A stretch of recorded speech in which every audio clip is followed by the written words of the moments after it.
ఈరోజు మనం సుభూతి తేరుని విముక్తిగాథ గురించి క్లుప్తంగా తెలుసుకుందాం. సుభూతి బుద్ధుని శిష్యులలో ఒకరు. అయితే ఆయన కథ మనందరినీ ఆలోచింపచేసే ఒక ప్రశ్న అడుగుతుంది. అసలైన భద్రత అంటే ఏంటి? మన చుట్టూ ఉన్న వస్తువులా లేక మనసులో ఉండే ప్రశాంతత? మొదటగా సుభూతి కరుణ గురించి మాట్లాడుకుందాం. ఆయన మైత్రీ భావన ఎంత గొప్పదంటే సాక్షాత్తు బుద్ధుడే ఆయన్ని అందరికన్నా గొప్పవాడని మెచ్చుకున్నారు. ఆయన పుణ్యప్రభావం ప్రకృతి మీద కూడా పడిందంటే చూసుకోండి. సరే, ఇక్కడే కథలో అసలు ట్విస్ట్ వస్తుంది.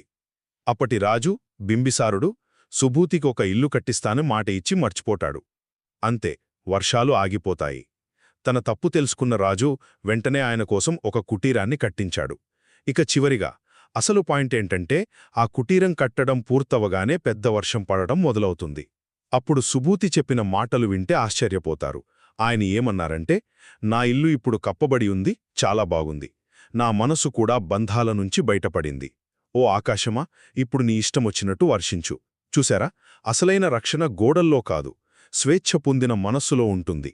సో సుభూతి కథ మనకు చెప్పేది ఒక్కటే: బయట పరిస్థితులు ఎలా ఉన్నా అసలైన భద్రత, శాంతి అనేవి మనసు విముక్తిలోనే దొరుకుతాయి.